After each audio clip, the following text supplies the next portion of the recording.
जय महाकाल। कपालिक अघोर साधना में आप सभी का एक बार फिर से स्वागत है और उन सभी लोगों को दिल से धन्यवाद देते हैं जो मेरे चैनल को जिन्होंने पसंद किया, जिन्होंने सब्सक्राइब किया, उनको फिर से एक बार दिल से मैं धन्यवाद देना चाहूँगी, है ना। कई लोगों को शिकायत है या लोग जानना चाहते हैं कि मैं हमेशा तामसिक शक्तियों की साधना ही क्यों डाल रही हूँ या दे रही हूँ। मेरी जो साधनाएं हैं वो तामसिक ज़्यादा हैं क्योंकि हम अघोरी हैं, तो हमारी साधना ज़्यादातर तामसिक ही है और अघोर पद्धति से ही है,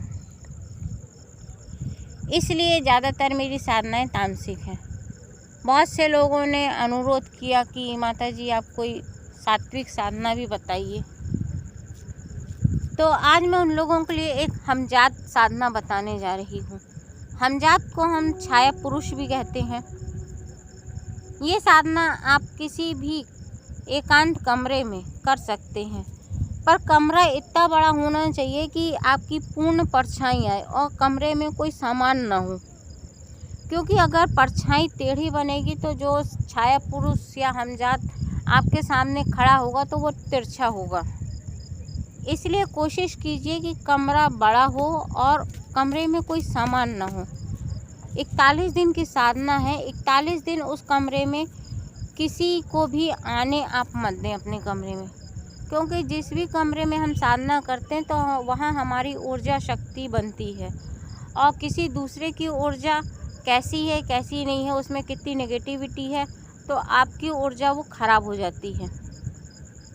इसलिए ज़्यादातर साधनाएं असफल हो जाती हैं लोगों की।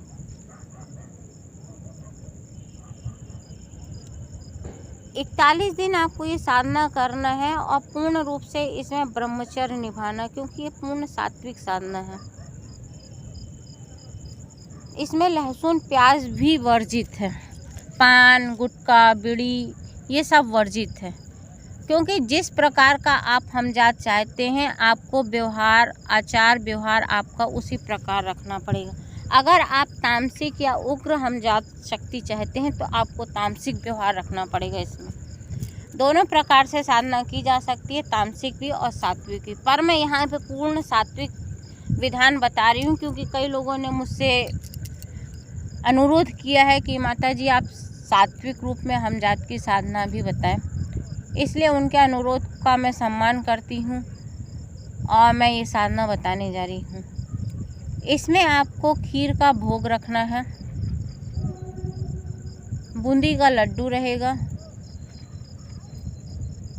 और मोमबत्ती या आप दीपक जलाएं। दीपक आपको अपने पीछे रखना है, परछाई आपके सामने बनना चाहिए, इसलिए दीपक आपको अपने पीछे जलाना होगा। दीवार से आप इतना दूर बैठे कि आपकी जो परछाई बने बिल्कुल सीधी बने, टेढ़ी ना बने। और इसमें गुलाब की माला रखना है, आपको गुलाब के फूल रखना है, इत्र रखना है आपको गुलाब का या चमेली का जिसकी बहुत अच्छी खुशबू हो। इस प्रकार का इत्र आप यूज करें। अगरबत्ती लगाएं आप और गूगल की हल्की हल्की धुआं उसमें से सुलगाते रहें, थोड़ा थोड़ा सा गूगल अपने बाएं हाथ में सुलगाते रहें। माला आपको 11 माला करनी है, लेकिन एक बात और मैं आप लोगों को बताना चाहूँगी कि माला आप करते हैं तो उसको आराम से कीजिए, जल्दबाजी में मत कीजिए। 11 माला करने का मतलब कई लोग 1 घंटे में कर लेते हैं, कई लोग आधे घंटे में कर लेते हैं। तो माला करना एक हम अपने आप को उस शक्ति से जोड़ने का प्रयास करते हैं कि हमारा मन एकाग्र रहे। अगर हम माला नहीं करेंगे तो हमारा मन इधर उधर भटकता रहता है, इसलिए माला एक माध्यम है। तो 11 माला आपको करनी है, लेकिन आप आसन कम से कम 2.5 से 3 घंटे का होना चाहिए। 11 माला आपकी कम से कम 2.5 या 3 घंटे आपको करनी है। जब तक हमारे अंदर मंत्र नहीं बसता है मंत्र की ऊर्जा बनती नहीं है तब तक वो शक्ति प्रत्यक्ष नहीं होती। किसी भी साधना में यही नियम है। 1-1.5 घंटे में कोई भी शक्ति प्रत्यक्ष नहीं होती है। ये साधना भी 41 दिन की है और कुछ और नियम होंगे। यदि किसी को साधना करनी है तो वो व्हाट्सएप पे संपर्क करें, उनको पूरा विधि विधान बताया जाएगा। आप लोगों की ये भी शिकायत रहती कि आप पूरा विधान नहीं बताते। ये सत्य है, क्योंकि हमने बार बार अपने वीडियो में कहा कि तंत्र एक गुप्त है। हम आपको एक जानकारी देते हैं कि इस प्रकार की साधनाएं भी होती हैं और हमारे यहाँ कोई भी साधना 11 दिन की नहीं होती है। क्योंकि आप यदि दिमाग से सोचें, अपना थोड़ा सा दिमाग यूज करें तो 11 दिन में कोई भी शक्ति प्रत्यक्ष नहीं होती। ना 2 दिन में, ना 5 दिन में, ना 7 दिन में, ना 11 दिन में। कम से कम 41 दिन आपको करने पड़ते हैं और 41 दिन के चिल्ले किए जाते हैं, तब शक्तियाँ प्रत्यक्ष होती हैं। आपको अपना आचार व्यवहार भी उसी हिसाब से रखना पड़ता है जिस शक्ति से आप जुड़ रहे हैं।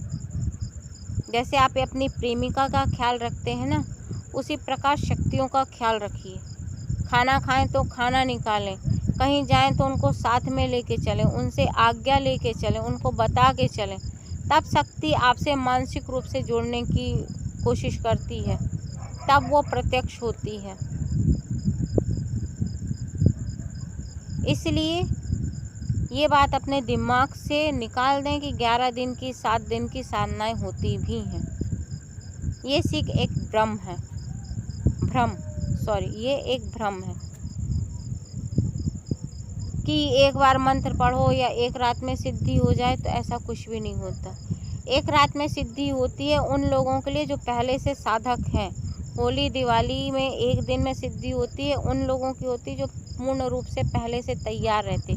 नए साधकों में ऐसा कुछ नहीं होता है। अगर आप थोड़ा सा दिमाग लगा के सोचेंगे ना तो आपको ये सच्चाई लगेगी। हर व्यक्ति परिस्थिति से परेशान है वो अपनी। इसका ये मतलब नहीं कि हम आपको गलत रास्ते में बताएं कि नहीं हम 11 दिन में करवा देंगे, नहीं हम 9 दिन में करवा देंगे। तो ये सब भ्रम अपने दिमाग से निकाल दीजिए और सच जानिए, अपने मन की सुने। पहले अपने समझो हालात को कि अगर 11 दिन में सिद्धि होती तो हर कोई आज सिद्ध कर लिया होता चीज़ों को, पर ऐसा नहीं है।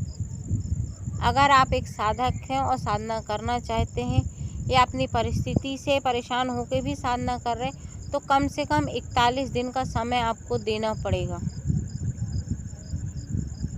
आपको साधना से संबंधित कोई भी जानकारी चाहिए, आप व्हाट्सएप में मैसेज कर सकते हैं। समय मिलते ही आपको उत्तर या आपका जवाब मिल जाता है। जय महाकाल।